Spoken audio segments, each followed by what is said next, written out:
Welcome to Jobbed Out, the wrestling editorial that reminds you that David vs. Goliath usually works better if you're not booing both guys. Shock the system. I've been going back and forth on whether to talk about this one all night, which is a bad omen because I have work in like 90 minutes, but whatever. NXT TakeOver 30 took place tonight from Full Sail University. God, can you believe there's already been 30 of these? We've come a long way from Neville versus Tyson Kidd, I tell ya. Anyway, one of the major side attractions tonight was former longest reigning NXT champion Adam Cole going up against guest kickoff panelist and former NFL punter Pat McAfee. This stemmed from an altercation on McAfee's podcast, YouTube radio show thing where McAfee was generally just a giant douche to Cole.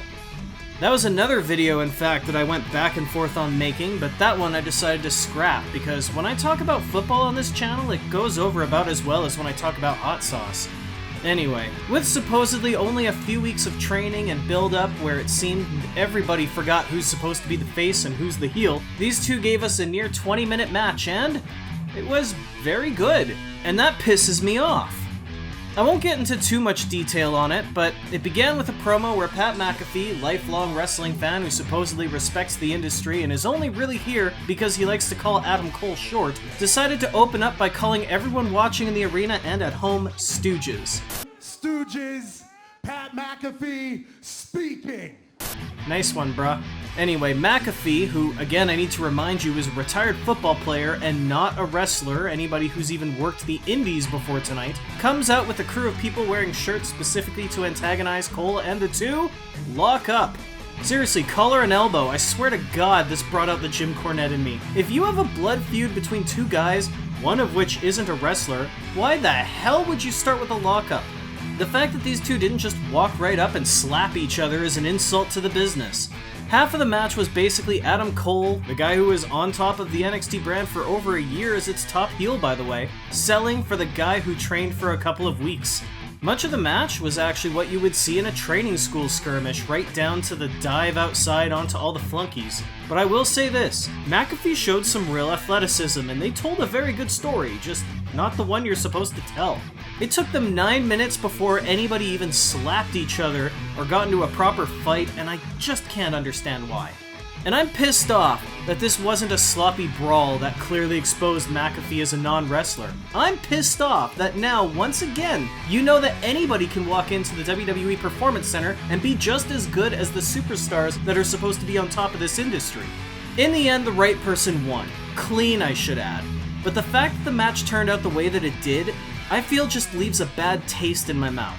Pat McAfee can do a backflip and then vertical leap his way into a wicked superplex, so why can't Nakamura? McAfee lasted longer than a few seconds in a TakeOver match, so I guess Cassius Ohno just doesn't belong in NXT. In fact, McAfee put up a strong fight over 18 minutes with Adam Cole in 2020. So I guess that means Daniel Bryan in 2019, with decades of battles under his belt, is no better than a retired football player who doesn't have any experience.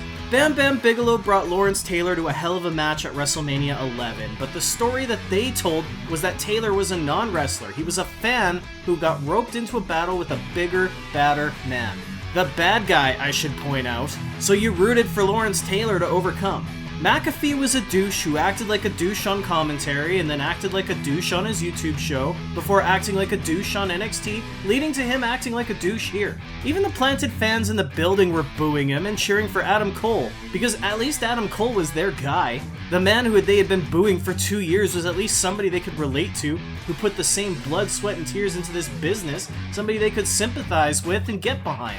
This was a very good match that had no business being very good, and it actually would have been better if the match was worse, because at least it would have made some sense.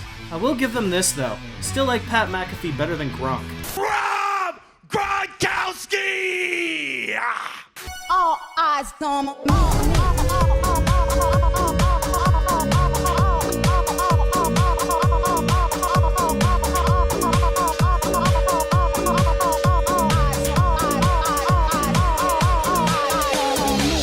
That's just my opinion though. What did you think of Pat McAfee versus Adam Cole?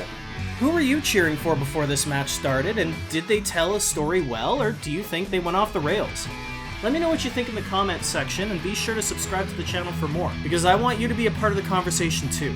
For now though, I better get my shoulders off the mat, so thank you for tuning in to Jobbed Out. I'll catch you next time.